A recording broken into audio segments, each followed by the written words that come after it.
Hey everybody, this is Nate Smoyer, and you're listening to the Tech Nest Podcast. This is the show where we sit down with the leaders in real estate and technology to find out what they're doing to transform the way we buy, sell, and invest in real estate. If you've got an interest in real estate and technology, stick around. You're in the right place. Hey, hello, and welcome. Hey, it's Nate Smoyer, and I want to tell you about this episode we got coming up. I think it's going to be a good one. It's another company in the rental space. And of course, hey, I'm a little partial to the space, so just bear with me here. But company is called Till. That's T-I-L-L. We've got the CEO, David Sullivan. I'll read you a sentence from their website, and we talk about this right at the top of the show. The home is the foundation for every family. I really love the fact that this made it to their website and is high level in their messaging. One of the things I look at, we talk about the challenges tenants have nationwide. Two factors here. Number one, annually there are $50 billion. This is according to David. $50 billion, that's with a B, $50 billion in delinquencies of rent payments. And $5 billion, so $50 billion in rent that's gone delinquent, and then $5 billion, 10% of that, $5 billion in late fees every single year. That's a lot of people behind on rent. We talked about the data that Till has. He says that 80% of the tenants within the network that they serve, 80% last year, had at least 1 month where they weren't able to make rent on time.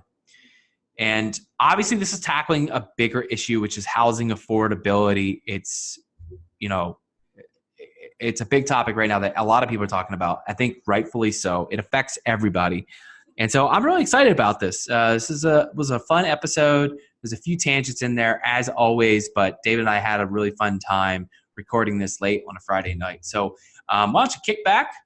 Hope you've got a good cup of coffee, maybe a nice stiff drink. Enjoy. Well, hey, David, welcome to the show. Thank you for having me, Nate.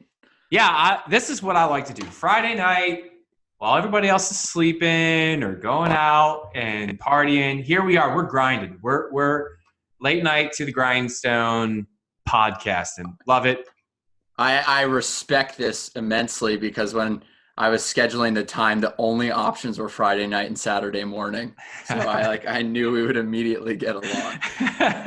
Yeah, I time block. I still have a lot of Keller Williams habits ingrained into me, and one of them is time blocking. So it's the only way to go. Yeah, podcasting is Friday night, all day Saturday because I don't have a life. So, well, hey, let's kick this off right. Please go ahead, introduce yourself, let everyone know who you are and what you do. David Sullivan. I'm the CEO and founder of Till, and we are innovating financial risk management solutions for the rental housing space. Basically, we're helping renters pay rent and stay in their homes, and we work with landlord partners to do so. I come at this organically. I was the COO of one of the first single-family REITs called American Home. So I spent 5 years building a rental housing fund and working with renters and seeing their challenges. And so I'm very passionate about stepping into their lives and bringing innovation into this industry that hasn't seen any innovation in decades. Yeah, I love. I will say this, right on the website, there's a sentence that says, "Home is the foundation for every family," and there's something just so basic and human about that. So I really appreciate that you guys include that into your messaging. We think it's the foundation for our communities and families, but it's also the financial foundation for America. And a lot of people who rent, everyone's driven at home ownership, and that can be a financial foundation, but we believe that rental housing can be a financial foundation too. Yeah. Well, I rent. I also own, but I rent, but I do them both. And that's the thing, everyone rents. Everyone at some point in their life has to jump off the rental housing trampoline into the world. Yeah. And it impacts everyone. And no matter who is renting, it's always their largest expense. Yep. And so we just think it sits at the heart of their financial life, and it can be better utilized within their lives. Yeah. Okay. So let's start from the top. What is the big problem you're looking to solve? So we believe that we can improve the renter's financial stability in the home by improving the way they pay and stay. And so when you look at rental housing, you have 47 million homes or families that rent. It's about 120 million people. It's Yep. our biggest expense. Yet the delinquency challenges that permeate the communities are enormous. It's about $50 billion of delinquent rent every year. It costs renters $5+ billion in late fees. And what's crazy is it also forces them to make other hard financial decisions. So if you can't pay rent, you're likely approaching payday or title loan solutions to be solving your problem. And so there's just enormous challenges in affordability. We all know and talk about that, but the true impact on the renter is they are struggling to make rent. And the way rent is currently structured is inflexible. And landlords don't have the insights or the tools to better work with renters to keep them on track, to keep them in the home. And so we see a lot of unnecessary delinquency and turnover that happens as a result of that. Yeah, I mean, I was for a few years in my life pretty scraping by. We'll call it scraping by. It was barely living, but I mean, you get paid twice a month, right? But sometimes it didn't always fall the exact same way on the month. And so then sometimes the bills were late, and for me, I don't know. I felt like I've always gotten lucky. I just never had a landlord who like really hit me with the late penalty, Yeah. And I got lucky. I had a bank teller who was always really nice about my NSFs, but like, I just go in, I'd say hi, and she'd be like, "What do you need?" But NSF forgiveness. Yeah. I'd be like, I messed up, but really, you're right. I mean, there's a lot of people where they kind of are in a situation where it's not that they can't pay their bills, but the way the bills fall, it doesn't really work with the rent schedule. And I mean, this is every business in the world. This is why we have lines of credit. That's right. It's not unusual. Yeah. You have 90% of people get paid throughout the month. It's bi-weekly, weekly, bi-monthly, yet 100% of rent is due on the first of the month, and it's inflexibly due. Due on the first, and you might have 3 to 5 day grace period. You might have a couple days of grace period, but if you're struggling to make ends meet, what happens when that grace period ends is a highly punitive late fee hits you. And so you take people that are cash strapped and you charge them more money. And then 10 days later, inflexibly, eviction processes start. And the landlords are allowed in pretty much every jurisdiction to pass the eviction charges back through to the renter. So very quickly, you see someone in 2 weeks incurring late fees and eviction fees. And that only exacerbates the default risk of that renter. So there's a lot of different solutions being talked about right now. Obviously, this is something that comes up in the news quite a bit. This last year, I don't know if anyone tracks this, the amount of legislation that gets passed for like housing laws. But this last year, it feels like the amount of legislation just accelerated, passing on attempted to handle a lot of the affordability challenges that we're facing. Exactly, how do you go about helping these people, helping renters like combat that problem? I mean, that, you're not changing their pay structure or when they get paid. So what is Till doing to get in there and solve that? Yeah. So at the heart of our platform is a data and analytics modeling set. And so we combine alternative data sets, and then we predictively look at, can a renter pay? Will they pay on time? Will they renew? And then we take those data and insights and we convert it into products that we believe can improve the renter's ability to pay rent and stay in the home. We believe just housing stability for a renter or family provides community stability, but it's also the cheapest way for them to live. And so the two products that we've converted insights into are, we have the rental loan. And the rental loan allows a renter to borrow at a cheaper rate or cheaper cost to stay in the home when they're facing some form of episodic hardship. So something's happened in my life. I got the flu and my earnings dropped, or I had a car accident and I have to fix my car so I can go back to work. We can recognize, hey, you're still employed. You're going to get back on track. you don't have to face the late fee penalty or the eviction risk. We can step in and we can be a third party partner for you. We have a partnership with your landlord. We have a partnership with you. We sit in the middle and we broker that transaction. So that's the rental loan. It is a reactive solution for episodic risk.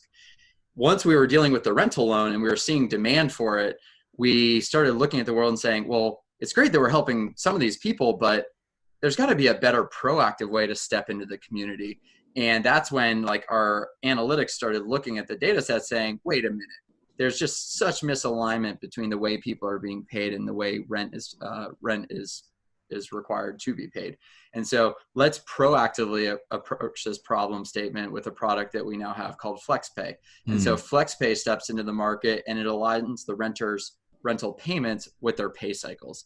And so we run income, cash flow, and credit analytics to say, hey, here is the optimal way based on all the things that are happening in your life for you to save and pay for rent throughout the month. Okay, so before we go too far, so let's back up and talk about the rental loan. How does that work? Like walk me through the application process to repayment terms. Yeah, so everything we do is B2B2C. So we operate with landlord partnerships as our distribution partners. When their renters are facing a challenge, the renters work with us. So they apply through Till.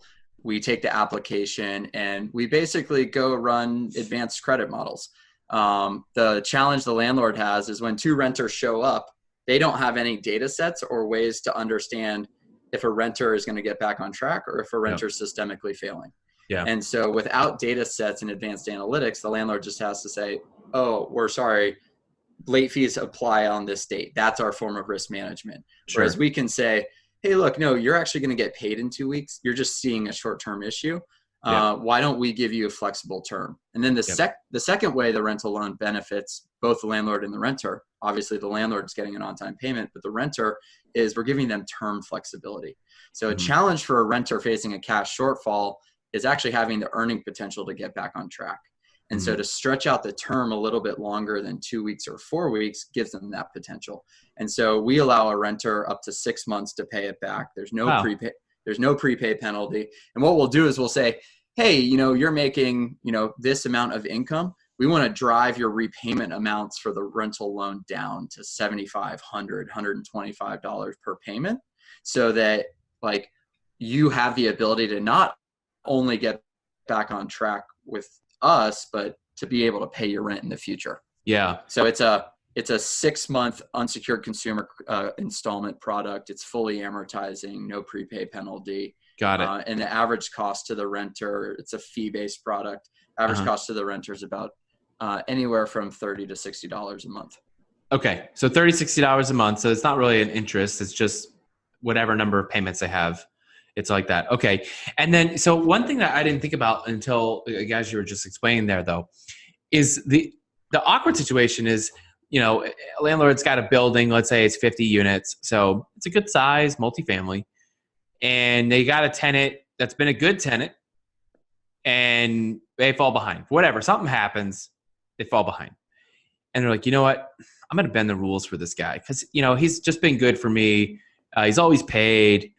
But inherently, there's actually a problem with that because in fair housing, you have to treat people equally. And so it's interesting that the scenario here of I want to help somebody, but if I help this person, if I break this rule now, I have to do it for everyone. So when you talk about going the distribution route through the landlord, now that it's offered throughout the whole building, you can actually work with people who have fallen behind, not because they just decided not to pay or something, but because they, payment schedules didn't work out or income schedules didn't work out. It actually solves that problem of if a landlord wants to extend that, there's now a channel to go through. Yeah, that's right. And this is like a really interesting topic we talk a lot about. So fair housing sits over the housing industry, obviously, just the way fair lending sits over the lending industry. And both of which are good things. It means no disparate impacts. Like you can't, judge someone based on all of the protected classes. So that is a good thing. When the landlord's saying, man, we wish we could just work with this one renter. They've been so good. They've been with us for a long time. What they're doing internally is they're running their own risk assessment model. Mm-hmm. They're saying, hey, we pattern recognize across all the renters we see. We want to help this person. But they don't actually have a defensible way to do that. And so that at the heart is what we're building at Till. We're building objective models that can look at someone's financial behavior. And just like in the lending industry, say, hey, yes, this person's still employed. The landlord doesn't even know if the renter is still employed. Once the landlord underwrites them and moves them in, they have no ongoing data or a way to assess the true risk. And we can say they're still employed. They have the intent to repay it. They're like, this is the way their credit is trending. Let's step in and let's work with this person versus, just the way like a landlord might want to help one person. You have lots of people sitting on site who might just be trying to help a friend or might be trying to do something and have the wrong judgment towards the outcome. And so definitely in the institutional space, a mom and pop landlord might be more willing to, say, hey, don't worry about it. Pay me later in the month. Let me do this or that. Mm-hmm. But definitely in the institutional space, there's more concern for the way you operate and operate consistently. And so that's something we take very seriously. Everything runs through standard credit models that drive off of just objective understandings. Yeah, it makes a lot of sense. Obviously, you have to help landlords follow the rules here. Otherwise, it's not helping everybody. So, okay. So, I mean, landlord, you go to them. That's the way consumers then hear about Till, is the landlord said, I have an option for you. You can try this, right? That's right. That's right. Yep. Okay. So let's walk through how you set it up with the landlord. Is there a fee they have to pay up front, application process for them, screening for them at all? No. So no fee. It's a free program, partnership with the landlords. The process for setting it up is rather quickly. We can deploy within a week. And we host onboarding webinars. We make sure the teams understand our products. We make sure they understand how they work, how they benefit the renter, how they benefit the landlord. We sign a 2-page order form with the landlord. Mm-hmm. So when we pay funds, we pay them directly to the landlord. Mm-hmm. Funds never transfer through a renter. Mm-hmm. And the other thing that we do is we just want to make sure that from our end, we are working with landlords that are institutional grade.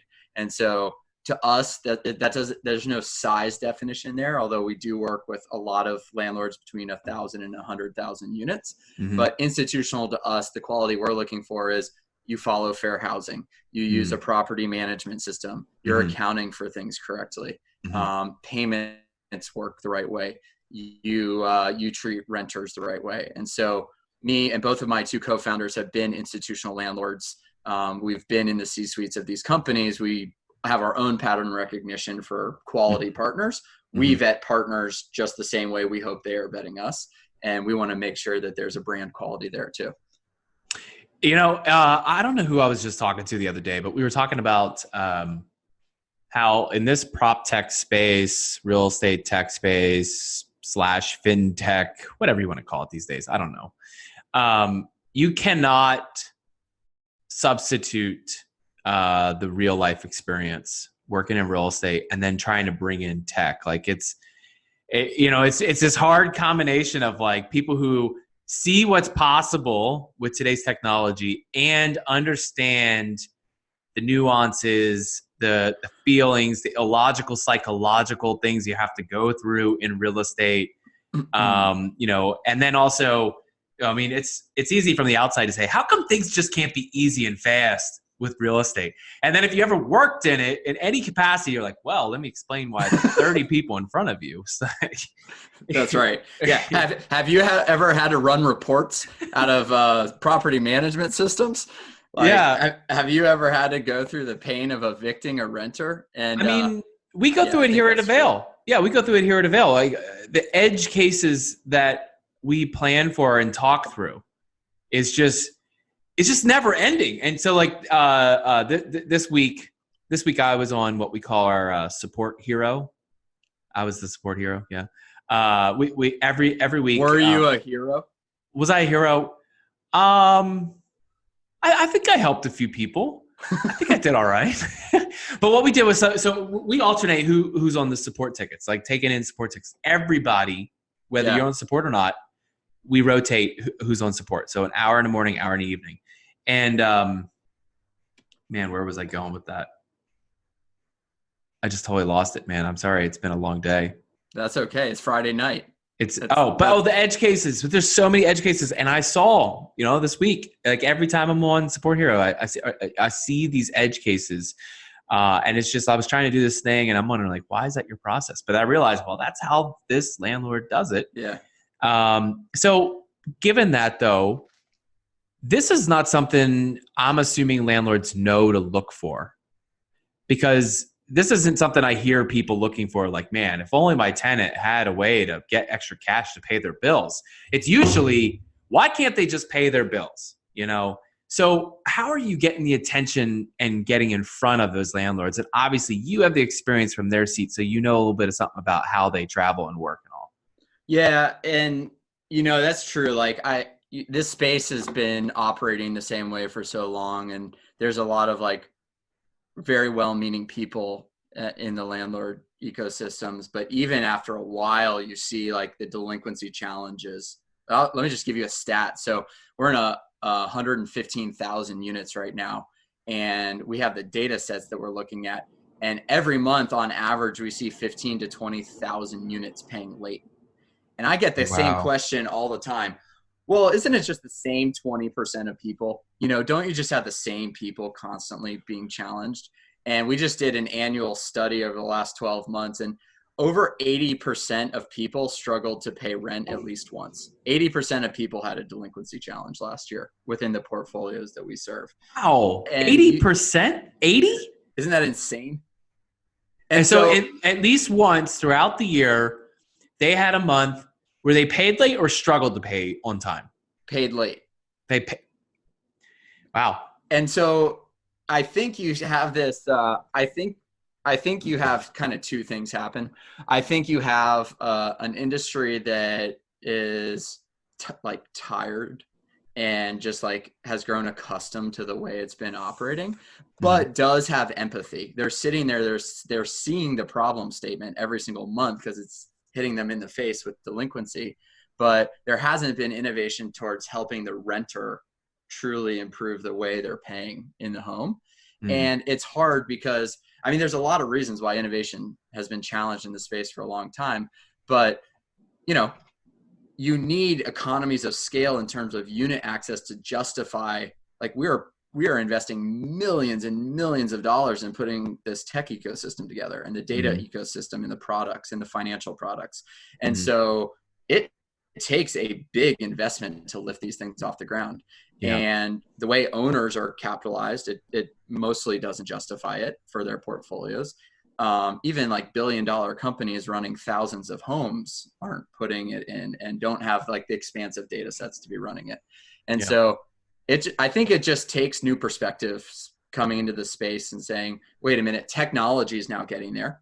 Like the ability to be warehousing data at speeds and processing times that have, like, we've never been able to do this. It's now possible. The data analytics is coming together. The ability to be running, machine learning at like the flip of a button is amazing. Yeah. And so technologies are coalescing with renewed vision. I also think we're at a moment in time where landlords, the owner operators and property managers are looking for new solutions. I think 10 years ago, that wasn't necessarily the case. Yeah. But as you've seen, like even the fintech arena come in the banking system, I think just a lot of people are coming into these companies. New MBAs are coming into these companies. You're having new kind of thought leadership towards technology and innovation brought into the C-suites of the owner operators and managers that they're starting to look around. And we're at this like great convergence of innovations possible, the data and tech and investments are possible. Prop tech venture funding is about to explode through the roof. That is starting to light a fire behind this industry. And you have owner operators that are willing to adopt. And so one thing, that is all coming true for Till specifically. A lot of us come from this space. We understand the nuanced differences that you were talking about. So like how you approach an owner operator versus a third party property manager versus the for-profit versions of them versus the nonprofit versions of them versus the institutional tail versus the mom and pop DIY tail.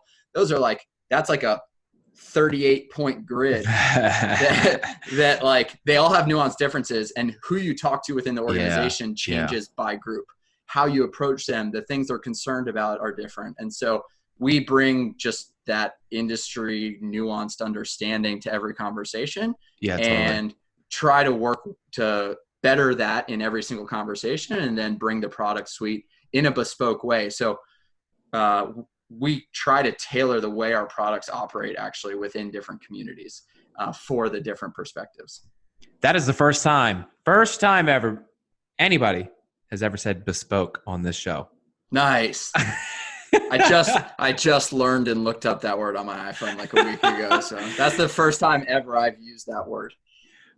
I'm sorry to distract from everything else, but I heard that. I was like, man, that was brilliant. Okay. So, I mean, but I totally hear what you're saying. I mean, like if you're going to do student housing, you do student housing, and that's the lane because it's got its own thing. If you're going to do affordable, you do affordable, and that's the lane, you stick to it. I mean, it's really tough to nail all the edge cases and messaging to all of those different operators. It's totally different how they look at the deal, how the numbers got to line up for the deal and all that. And obviously it makes a lot of sense. If you're building a product for multifamily operators, you have to also know how they structure their deals, because if you can't fit into their model, it doesn't matter how good the product is. It's just not going to resonate. It has to get there. I'm curious though. So 115,000 units. Which markets are you seeing that you're able to grab traction in, or are you seeing it's just kind of all over? The demand is from everywhere. The one area that we don't really focus on is New York City. Which is the one area everyone flocks to when they start a prop tech. You're doing this backwards. No. Even as like, I feel like I have a sophisticated understanding of rental markets, and I still couldn't really repeat all the different laws that are swarming around in that city. And it was funny, actually, we were talking to a venture investor the other day, and we sit down for coffee, and he goes, first question, are you based here in New York? We're like, nope. And he was not either. And he's like, all right, great, we can proceed. Because if the answer is yes, I'd have to walk away. Like there's just like a cloud of understanding if you're there versus other markets. But no, so the way we work is our products are targeted towards basically every kind of rental unit. But we're not really focused on Class A trophy buildings. I rent as a lifestyle choice. Got it. If it's under that and above, the government pays all of my rent, that's our target market. Got it. And geographically, we believe that basically everybody kind of sitting between fully subsidized and Class A faces affordability challenges. The degrees might be different, but we think a lot of our products are applicable, especially FlexPay, for everybody. We think in a decade, the entire industry will be operating on flexible payment terms.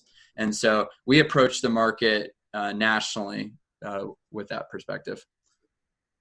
Got it. Yeah. It totally makes sense to me. And obviously, I mean, people are people. They're going to have the same needs just about across the country, despite the market. I am curious also then, so you laid it out. You have a very broad market. I mean, pretty much you're what, like 90% then of the rental market is your approachable or addressable market then? We believe so, yeah. Yeah, it's pretty dang big. Yeah. Sky's the limit there. What do you think has been the most helpful thing or most impactful tactic in driving growth for Till? The most helpful thing for driving growth, I think two things. One, I got very, very lucky and found an awesome co-founder who's our chief growth officer.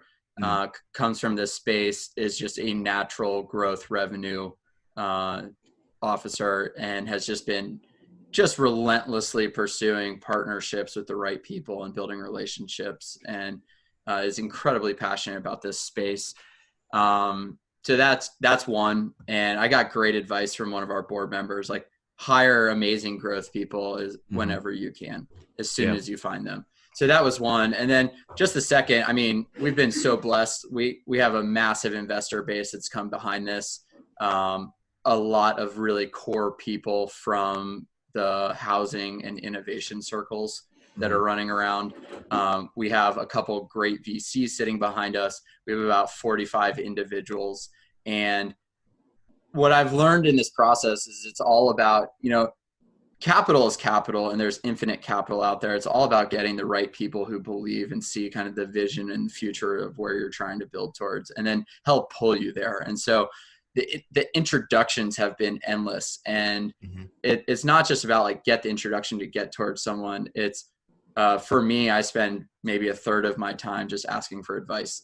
And so the amount of time people have spent with us, helping us hone our product strategies, our go-to-market strategies, our partnership strategies, how we demonstrate value, how we make sure that we're staying true to the vision opportunities here, all just come from just like one lucky move after another of this person's interested, and then they help work with you, and then they get someone else interested, and then you get someone else interested. So it's just a compounding effect of going after it every Friday night at 9 o'clock p.m. Nate. Podcasting every night. That's right. Who came up with the logo? I love the little keyhole in it. I mean, it's so good as an icon. Thank you. But then it really works well as the full logo. Always got to compliment and find the things to point out as a marketer. But was that your idea, or did you have to go an agency route on that? No, I woke up at like 3 a.m. Before Till was a company, and I had a little baby, and she woke me up, and so I was just laying there, and Till hit me like a cash drawer. It's a place that sometimes you put money and sometimes you borrow from the till, and kind of cash is constantly fluxing in and out, and that maybe could be a cool image. And then I just went and outsourced it on like a bunch of the 99 design type websites, and got like everybody's different ideas, and then just like chose a couple and continued refining them, and that was that. Well, look at that. See, that's scrappiness right there. I love it. Yeah, no, we're still seed funded. We're not going to high dollar routes yet, but it's like it's meant to be a person within like the high rises that exist. And I don't know if that comes through, but I also like it, and I like the keyhole aspect of it. We actually, I don't know if listeners will see this, but this was logo option number 2, and it is a house with a little person in it, and it was the second option that we ended up scrapping, but so many of us liked it that we made hoodies with it. Why not? I mean, I was going to say on my phone, I used to have my agency, but now I just have the, it's Pancake. I have a pancake sticker on my phone, but my agency logo was a what do they call that? A geometric panda that I had commissioned. And then I created just a secondary logo for fun. I put that panda in a rocket. So you got to have fun with it a little bit. I don't know. I think you have a creative. So every company has a story or two about along the journey as they're trying to find product market fit, as they're expanding and they hit some pains and hit some plateaus, or even especially when you're trying to cross a chasm, something doesn't go right, or there's an experiment or something you tried that just didn't work out. Is there anything that you can share that Till has gone through that would fit that description? Everything. Right? Isn't it like just the whole thing is a constant, endless experiment of failures that you're just fixing for the right next step? No, I think there's a couple. I'll touch on 2 very quickly. So the first product we actually put out doesn't exist anymore. And it's a product that I absolutely love. It will be brought back at a feature at some point if we are lucky to live long enough at the scale we need to build it. And it's a loyalty program. And so I started toying with this at the American Home, and we started using loyalty-based rewards to drive behavior in the community. And so we started using different renewal offers and renewal incentives, and we started seeing really interesting use cases. And then Then we sold the company, and that was the end of my ability to run trial experiments, and at least at a mini scale. And so we built a cash-based rewards program, and the cash-based rewards program basically offered renters a cash back reward for every time they paid rent on time. And then if they renewed, it stepped up. And we deployed it into hundreds of units. We found partners, we sold it, we were making a monthly fee on it, and we actually saw incredible results. Like we saw 20% increases to both renewal rates and on-time pay rates with the portion of the population that adopted in versus that didn't. But the challenge is the demand for the risk-based products that we're building today was just going through the roof. And the loyalty program was a really interesting theoretical exercise. Anytime you talk to a landlord, they're like, I totally get why this could drive behavior, but if I'm having to put cash out the door, show me the empirical results that it works at scale. That's a hard thing to prove when no one will give you the thousands and thousands of units that can create the empirical results. Even with like, hey, we have pilots and they are showing results, it still wasn't good enough. And so when you make the like resource allocation decisions and you're seeing demand curves, and like we have institutional partners saying, please build product X. Like we have 5 of them with 100,000 units in their portfolios, not even that we have access to yet, saying product X. We just had to shut it down, unfortunately. But it is a near and dear baby to a few of us that kicked this thing off. So that's one. And then the second is, FlexPay and the rental loan, they have credit components to them, and you don't get credit right immediately. When we took the rental loan out to market, there were 3 of us in the company. We hacked together a website. None of us have like a CS tech background. It looked terrible. And people started applying. So that just surprised us. And you're like, shoot, it's starting to work. Yeah. I remember sitting at dinner, it was like 10 o'clock, and I made sure the email notifications were coming through on that account. And it was like application 1. And I was like, oh my God. Like someone clicked. Then you're like, wait, no, this has got to be a bot. Like it's my mom, or something. Yeah. But then you say yes and you put out the credit, and you don't put out credit in like when someone's struggling to pay rent, like their payment prioritization schedule is all messed up. Yeah. And so putting out credit is a challenge, and how you do that effectively is hard. And so last year was a constant experiment. We had raised no money. We had taken this product out in the market. There were a few of us working on it.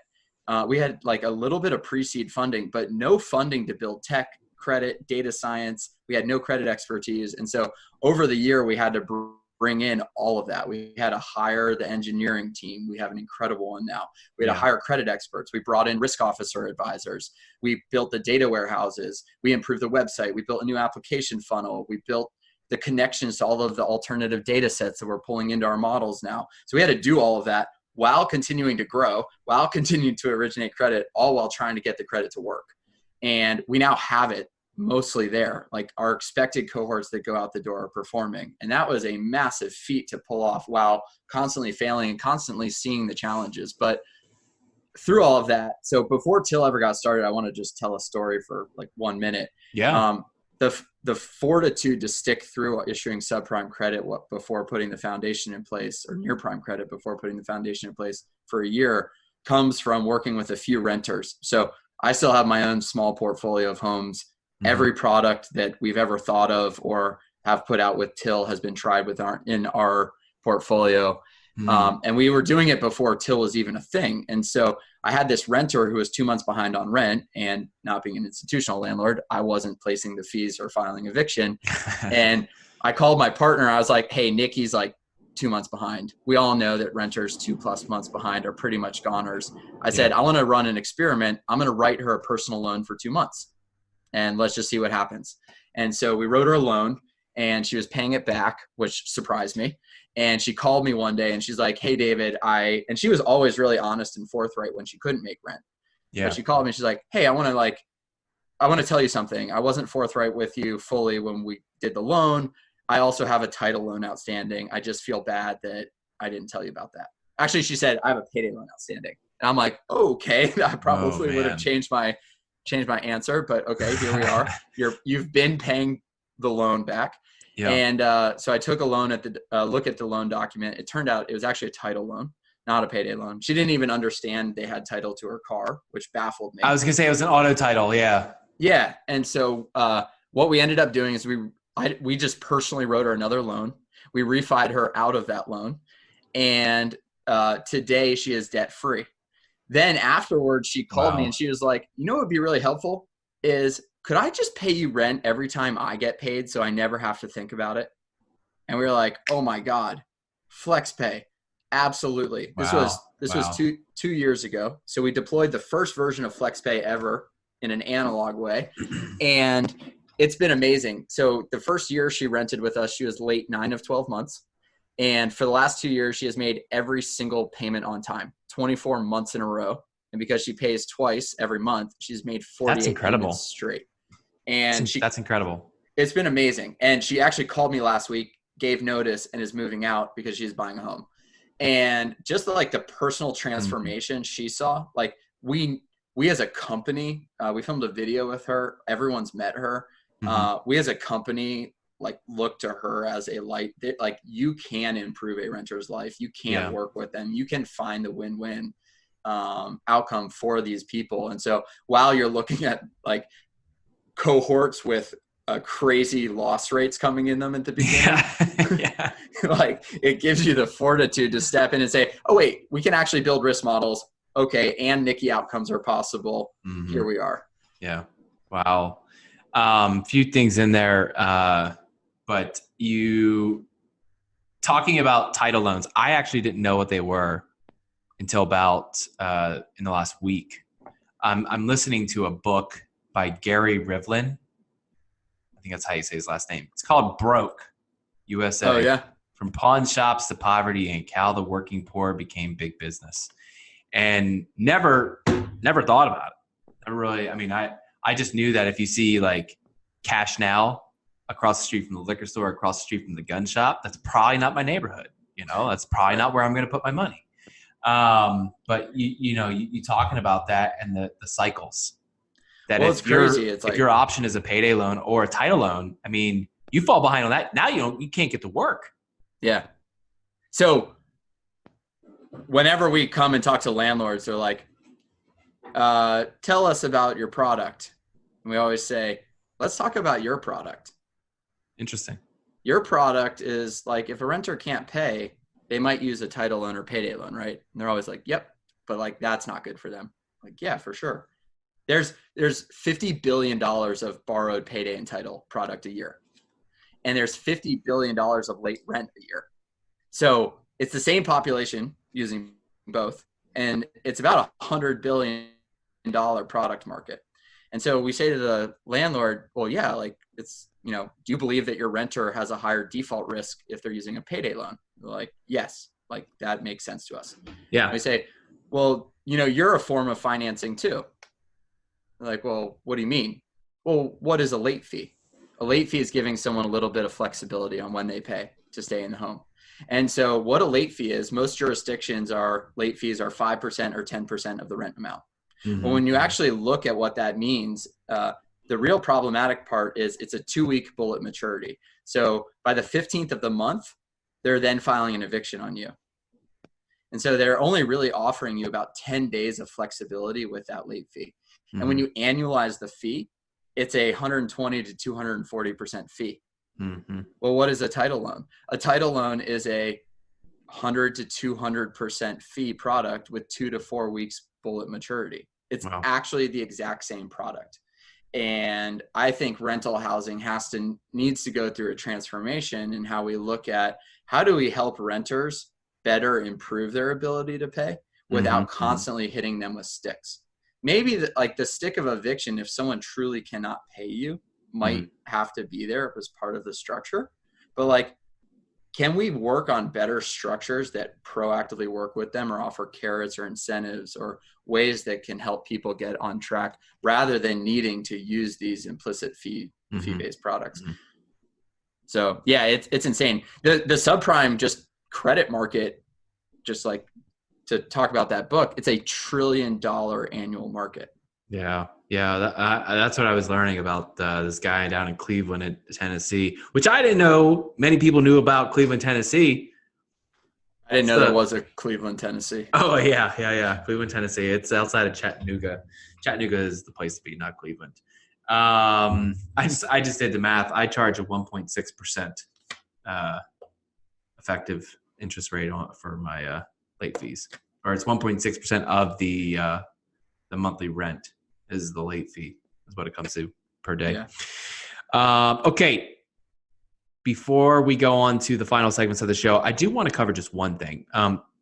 So, even helping people with, what does the future look like? I mean, you can't change how much people make. We're not exactly going to be able to pull down how much people have to pay in rent, right? Because rent's not necessarily going to come down anytime soon. We're not going to get ahead on building inventory. Let's just get honest about it for half a minute. I don't care what anyone's saying on the presidential stage. So how do we, what's the way forward? What do you think? Yeah, that's a good question. Man, there's so many pieces to that. Like fixing affordability is a complex issue. Supply is a huge challenge. We're millions of units behind there. So that's stuck. Wage stagnation in the majority of the renter population hasn't improved. That's stuck. There's a natural ceiling. When we look at the analytics across the people working with Till and our landlord partners, they're already spending on average 50% of their net income on rent. So there is a natural ceiling on rent growth, I think. I don't know where it is, but there's a certain tipping point where it's just like isn't sustainable. Yeah. So what is the future? I don't know how to untangle that nasty cobweb. I will say though that what we believe the future is using advanced analytics to better understand and drive personalization at the renter level. That's a core thing that we are focused on. So how do you bring a personalized experience to the renter? How do we assess them in real time to bring solutions that meet their needs where they are rather than just reactively working with them? So how do we personalize proactive solutions that create win-wins between landlords and renters? And so in the next decade, if I'm throwing my predictions out there, I think rent becomes structured flexibly for a renter over time. Mm-hmm. It becomes dynamic. There can be risk-based elements to it, but we do away with standard, highly punitive, inflexible fee-based structures. Those don't make any sense to me. And so I think the big prediction is it's personalization into the renter base. All right. Well, that is a perfect segue into the segment I like to call For the Future. For the Future is where I get to ask each guest who comes on the show to give me their best predictions based on the following 4 questions. David, are you ready to play? Let go. All right, let's do it. Question number 1, what does Till look like 1 year from now? Till 1 year from now, we will have closed our Series A. We will have 3 beachhead products in the market, although I'm keeping a secret question mark over the third one for now. We will start expanding into one of our vision statements, which I'm going to keep a question mark over for now too. Sorry to drag that out, but that's where we're going. It's Series A and then 2 question marks. Series A, a couple question marks, and we should be in 500,000 to 1 million units. Wow. That's amazing. All right. Question number 2. What will prop tech as an industry look like 1 year from now? I think prop tech's just getting started. And I start by looking at it from the capital side. There's 10 to 12 amazing prop tech funds out there right now. I'll throw a shout out to Metaprop, who's behind us right now. And they are fantastic, although building relationships kind of across that industry and the thought leadership that's coming from it is amazing. Yeah. And everyone kind of has their own approach to it, and they're doing a great job. So money's coming in. What's exciting to me from I split prop tech into the built environment and like rent tech. that's how I bifurcate the worlds. This rent tech environment has further fuel sitting behind it as the fintech world's coming in.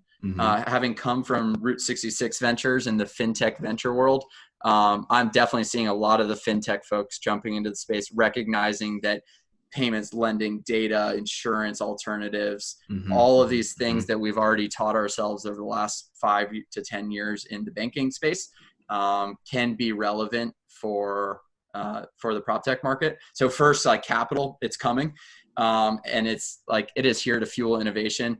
Landlords are open to it, and I don't know. I'm excited. It's going to be a wild next 5 to 10 years. I do think so. I'll make like a specific comment towards the way I think the rent tech ecosystem's going. I think, especially in the institutional space, or actually probably in the Avail DIY space too, you see you want people building one-stop shops. And so, landlords right now are signing partnerships with single product platforms. We are going to see an aggregation of products on platforms, and we're going to see partnerships get locked down. And so I think there's going to be a product concentration, if you will, through certain platforms there. Yeah. For those who are listening and a fan of the show, if you're not a fan of the show, I should say, episode 71 featured Zach Aarons of MetaProp. So you'll want to go back and listen to that one. Zach gave this tip. I don't know if you actually did this. He gave this tip. I thought this was brilliant. He said, if you want to get on his radar, have your customer email him an introduction for you. Oh, that's a great tip. That's great. Just go find one of your landlords, who says, hey, I don't know you, but I need to introduce you to this guy over here who's got this company you should invest in. And it's brilliant for a couple reasons, because like it's a great way to just build your own network. It's like a network effect. It's like I get a cool founder and a landlord introduction. It's like a twofer. Yeah. What he doesn't know is when I'm gonna build my own company in a few years and do something. Who knows what I'll do? I'm gonna line up 1,000. I'm just gonna like drip email him 3 a day for 3 years or something. And you mentioned insurance. I got coming up on the show. We're going to be interviewing the co-founders of a company called Obi, and they are working in that commercial property insurance space, and just like what you said, prop tech is blowing up. We're at the beginning here. But let's keep it moving here. Question number 3. Oh wait, unless you had something. Well, no, never mind. Keep going. I love talking about this stuff. I could go for hours down many deep tangents. That's why the show exists there. All right. Question number 3 here. What's one industry trend you think will continue, but you wish would go away?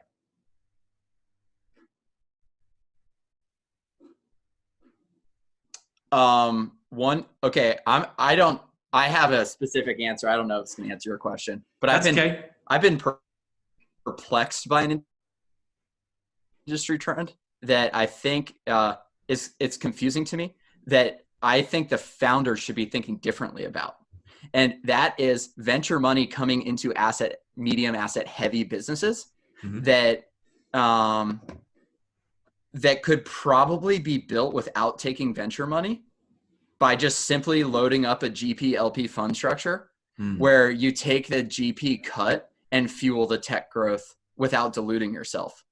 Interesting. And so I've just been wondering, I've been starting to push VCs on this and asking them like, hey, why'd you make that kind of investment? Like, I believe in the company. I believe a major business will be built, but there's not a non-linear outcome. It's linear. It could be a steep linear, but like it's still tied to, I must turn this asset on. Like the retail investments or like anything that is tied to actually having to turn on an asset, whether it be a hotel or a commercial asset or a warehousing asset. Just there are businesses being built that are tech or have tech components, but are still constrained by asset growth. And so I've been wondering why venture is making bets there. I think there is a lot of venture money in the market, and money is trying to find the right homes. I do think there's value in the tech platforms that are getting built on these businesses, and I do believe in the businesses. But I've just wondered, like, if I was going to build a business like that, why wouldn't why don't you just go raise a couple $100 million? I'm just going to assume that that's a like really easy thing to do, but like go raise a couple $100 million and sit it in an LP and then use the GP fee. And then it's like, hey, do you want to go raise 3 million in venture every year? Because that's challenging and that's what we all have to figure out.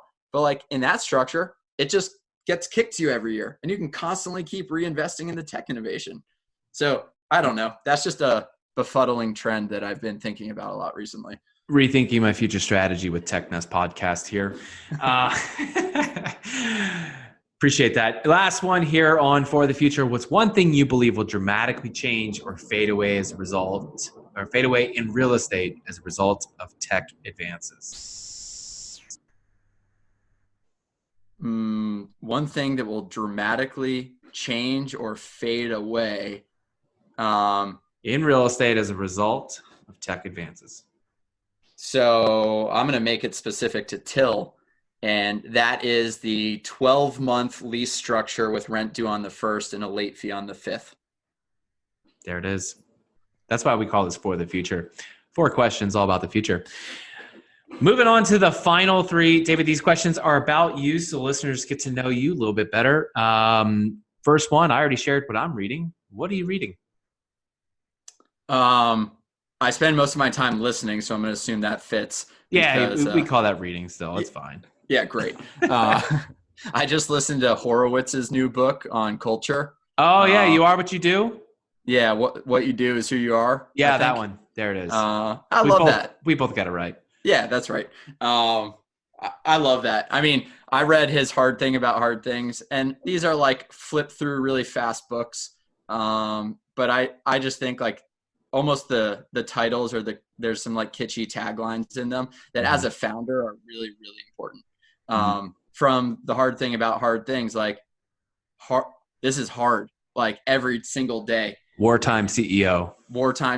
Sometimes you need to know how to flip on that mentality. And then just from a culture standpoint, I mean, we're starting to, Till is growing. We have 15 people plus now. And culture is important. And like what you do is who you are. I mean, we had an incident where someone didn't get through a wall the other day.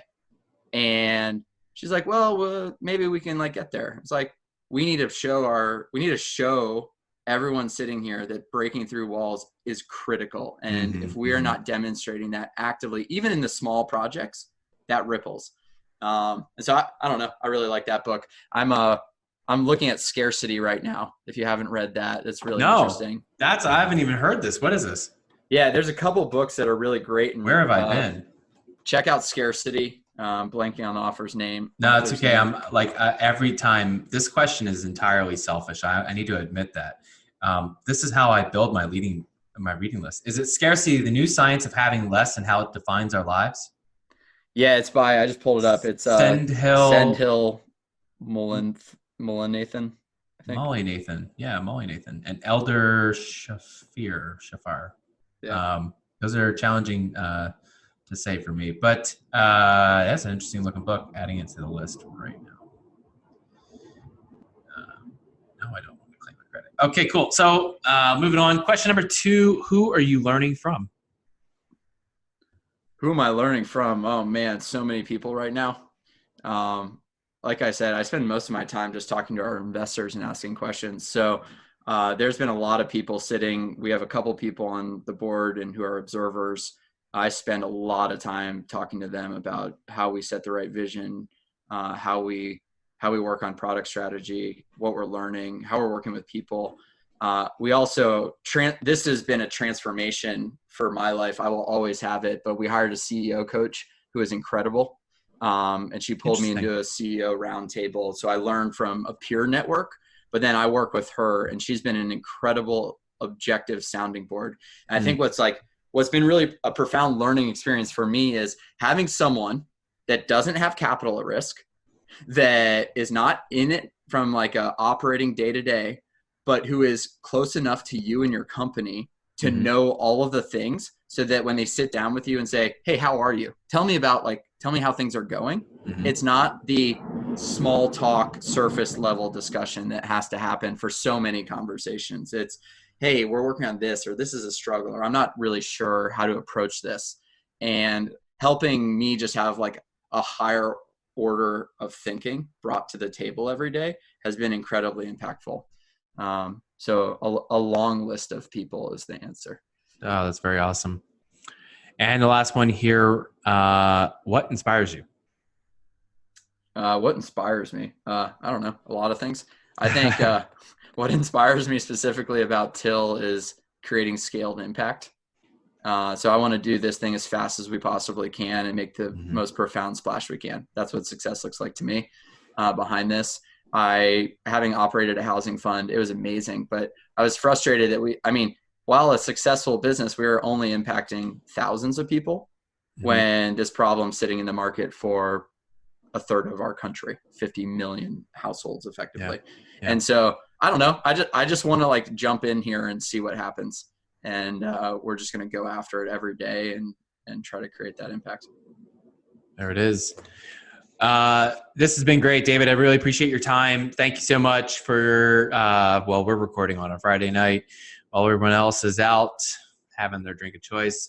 Hey, before we go, I want to give people, if they want to learn more about Till, they want to connect to you, find you, where do they go and how do they do that? Yeah, so www.hellotill.com. I'm mostly on LinkedIn, so you can just search me, David Sullivan, David Sullivan Till, I think. And then I've just like taken a ban towards all social media, so I'm not profoundly active anywhere else. That's fine. It's all right. LinkedIn is my network too, so it's all good. I get it. I do have a Twitter handle. It's Good Funds. It's GOODFUNDZ. And that's the name of the housing fund I operate with my friend. Yeah. But I don't write much, or do anything else. I went on a social media diet a long time ago, and I remain on it. Well, there you go. I mean, it's probably helpful with maintaining focus, and certainly in the startup world, you have to have some focus. So, well, this has been great. We'll definitely keep in touch. I want to hear and see as you guys progress on those other 2 question marks after this Series A. We'll keep in touch. Until then, Sounds good. Thank you for having me, Nate. Thanks. Well, that's it for today. Thanks so much for listening to the TechNest podcast. Hey, don't forget you can get on the email list so you never miss an upcoming episode. That's technest.io. That's TECHNEST.io. Get on the email list. Go to the App Store, whether you found us on iTunes, Stitcher, SoundCloud, wherever you found us. Leave us a 5-star review and share it with your friends. And if you've got a guest or someone that you'd like to recommend, or if you think that you'd be a great guest on the show, hey, send me an email, nate@realteampanda.com. That's nate@realteampanda.com. See you guys later.